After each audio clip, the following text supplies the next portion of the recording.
Hi, my name is Alex Stanyland. I am the managing member of Xpress and Special Envoy. We are a logistics company that focuses in the mining sector. We deal with many various blue chip mines on contract where we consolidate all of their manufacturing of anything they use in the mine, be it a hammer, a turnstile. We consolidate and we send it on big loads. We ultimately save the customer money. There's less human resources involved, less people to receive those deliveries, less people to train and induct at the mines. And we understand the mines and how they work. We've been dealing with the same customers for over 40 years at some of the mines. So Xpress was born in essence from our existing routes. We do a lot of different service deliveries for the mines. We will go to the different clinics, get x-rays, fetch medicine from doctors, fetch mail, inter-branch mail, into computers. So we're currently already on the road every single day. However, there's always opportunities for guys to get busier. So I looked at our fleet and I introduced EVs. I've introduced 3 BYDs into the fleet as a start to us converting to emission-free technology. We've stopped there for now. I don't think the tech in the country is ready for the big trucks yet. The charging infrastructure is an issue. The pricing is very high at the moment on commercial trucks when it comes to EVs. But our future plan and growth is to, as that technology becomes more affordable, the range becomes better, and our EV charge infrastructure gets better, we'll introduce those vehicles and replace our existing vehicles and ultimately get to horses. I foresee the future of Special Envoy as the tech comes out, the infrastructure's there, that will evolve, and hopefully by 2040 we have zero emissions in our fleet. And also a lot of our mines, their global goals are to meet emission targets. So we tie in seamlessly with that. And EVs, they work. There's 20 parts versus 2,000 parts. So there's so many different benefits to us having EVs in our fleet. Our customers have been very receptive and always interested to look at the vehicles and know and understand how it works. And I'm hoping in time, as that technology becomes mainstream within South Africa, that the costings will come down too. And we can offer an even more affordable transport solution for our customers. People are scared about the technology, how long the batteries are going to last. They're scared about the charging infrastructure, load shedding. I think they're uninformed. I think they need to read up a little bit more and get in tune with what that technology offers, because to me it's a no-brainer. It just works. It's just simple. It's back to KISS, keep it simple, stupid, you know? And that's what EVs are. EVs came out, I'm a petrol head through and through. I love my V8s, my V6s, you name it. So petrol is in my blood. I've raced around racetracks. I've had sports cars. I've had collections. But to me, as soon as I saw EVs entering the global market, it was probably the Tesla. I couldn't wait until they arrived in our country. So as they came, I introduced myself to them. And I can't ever see myself going back to a normal ICE vehicle. Definitely a plug-in. I've now got a plug-in hybrid that's my daily drive, and I rarely use the ICE engine part of it. You know, every day I'm traveling 30, 40, 50 Ks. I've got a charger right where I pull my car up, get up at home, plug it in, a couple of hours, it's fully charged, and it's good to go for a day or two, quite frankly. So it's seamless. I think if you gear yourself up as well at home, I've got solar panels on my roof. I've got a full PV system, so I try and enjoy that opportunity that I get where my batteries are full from PV during the day, and I can get some free petrol in my car, you know? So that is the ideal solution. Be off grid, free fuel for your car. But even if it's not, you plug it in. I mean, there's no load shedding at the moment. But even if there was, it's 4 hours. You plug it in, it gets load shedded, it charges, it gets load shedded, it's gonna charge. It'll be charged by the time you need it, you know. So we've currently implemented 3 charge stations here. We've got up to a 22 kilowatt here. We've got 3-phase power. We haven't put the EV chargers onto the PV system, it's too small. Our goal is to get a 60 kilowatt off-grid 50 kilowatt inverter that during the day when the guys get back a bit early, they'll charge up and it'll charge one full vehicle overnight. They don't come back every day empty. They're coming back with a 30% charge left, 20% charge left. So it's not always a full charge. Some guys get back earlier than others, and they arrive and they literally plug in and they charge up, and the next mornings they're full.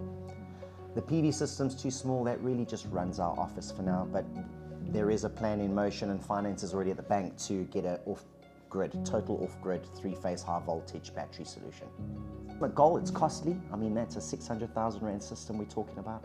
So planning is needed. We've gone quite a far road with finance on these vehicles already. We're looking at a 4-tonner. It's just the range, they're getting better. Yeah. The new one's coming in at 324 kilometers versus 200. So they are evolving. The problem is the charge station infrastructure. It's not there yet. I mean, there's so much plans. There's a lot of red tape in government that's holding back infrastructure. So, and I can feel it in the area we go up to. We service Northwest, Limpopo, up to Steelpoort, and there's just nothing. There's nothing. So to send it, I can get a 4-tonner there, I can't get it back.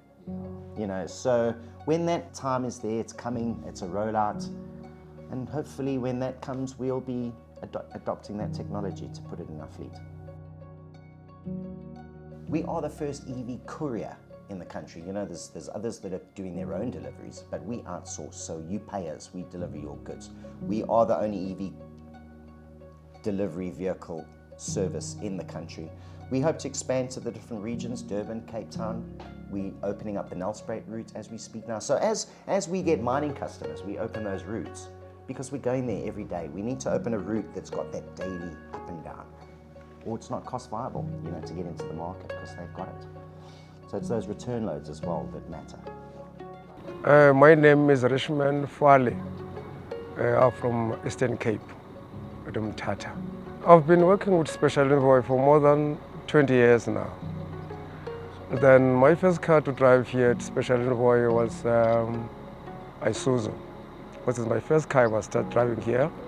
And my second car was Nissan NP200. This electronic one is the third one.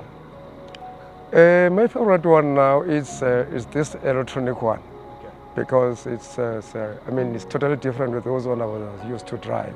This one is very, very comfortable because I can even they can even send the messages through the screens.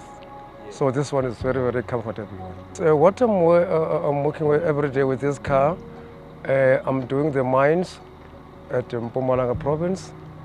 I'm doing about 9 mines every day. And we do charge this vehicle each and every afternoon. So it takes about 427 kilometers from here to Mpumalanga. And I'm just up for an hour for my lunch time. And when I come back here in the afternoon at about 5 o'clock, I put it in a charger and I take it in the morning again.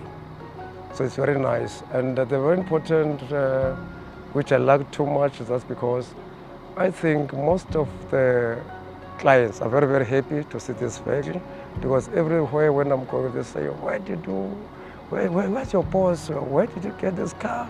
Is it only the electric one, or maybe it uses the petrol or whatever? I said, no, it's only the electric one. That's what I like it. Everyone now, they need to see my boss, they need to see where I'm working, because it's a very nice one. I mean, this is the first time to see the driver using the small car like this, because I'm very happy using this car. I think there should be more, and hopefully there should be more, because most of the, in fact, our clients, they need those cars. Maybe in 2 years or 3 years to come, all the mines are going to use this car, because they say, because those smoke ones, this one doesn't have smoke, there's no pollution. So I've driven this vehicle for 4 months, and now it's about 20,000 kilometers. I can add that I thank my boss too much for doing for us this, because now we promoted now, even where we're working, And we still get to the mines now. We got a special parking to park this vehicle because they're very nice. You can park outside. Just this is the nice parking for this vehicle. So that's why I'm so happy about this.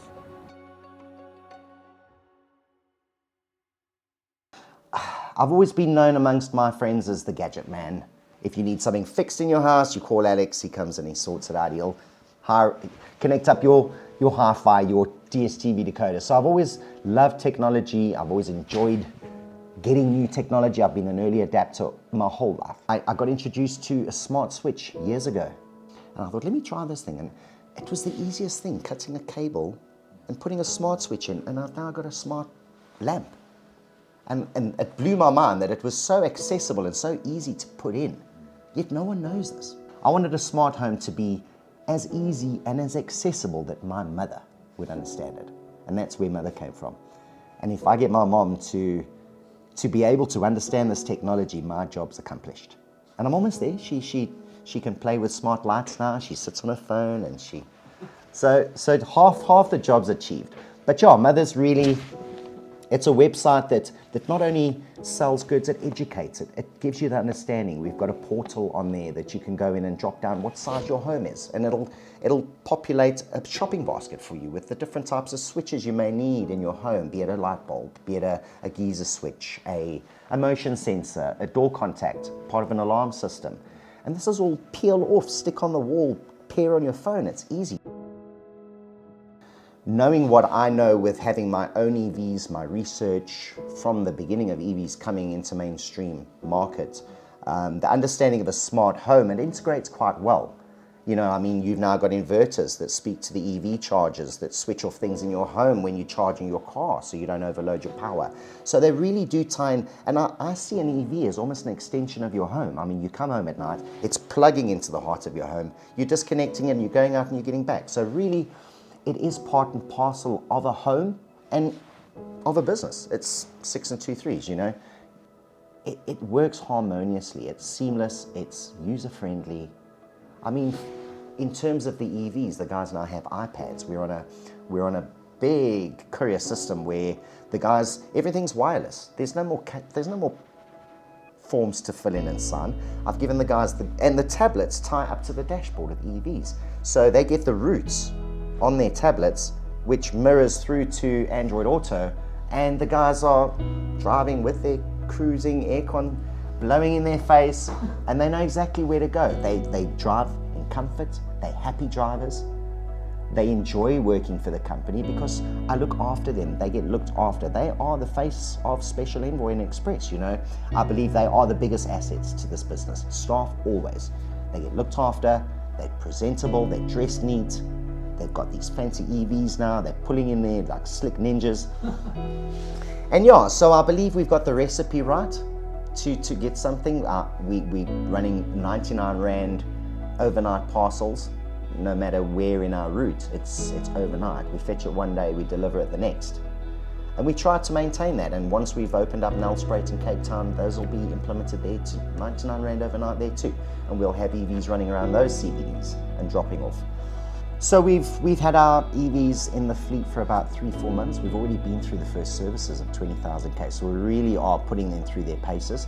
I think this phase will really cement our future plan of EVs. I would say we want to test these vehicles, see what they like in a real world environment, and we've been for the last 3 months pumping them solid with mileage. And they're working well. The guys ran out of electricity once, you know. And as time goes by, like that kind of thing, it ran out of. Now we've got the plug-in where we prepared. If we run out of electricity, we've got our guys that can be there in 5 minutes and go and get them charged up to a charge station. But the future plan is to see this initial phase through, testing phase, and to see if it works for our business. So far, it's been received very well. And as I said, we want to roll out to the next vehicle will be a 4-tonner, and then it'll be a 7-tonner, and it'll be horses. So as the technology gets into mainstream, I believe we'll adopt that technology. We're spending 18,000 on fuel on our 4-tonners a month. You know, so it's easy to justify. I mean, you take $1 million on car finance over 5 years, you're probably 22,000, 23,000 a month. I'm spending 18 on fuel alone. So really, to do the figures, it's going to be there and thereabouts because we are a high mileage. My EVs are doing 550 Ks a day sometimes. So they do sometimes top up in Middleburg or wherever it may be. That would be on a rare day, but it could be up to 550, and I mean, that's a lot for an EV in a day. But they're handling it fine. All good. So far, so good. On to the next phase, let's hope.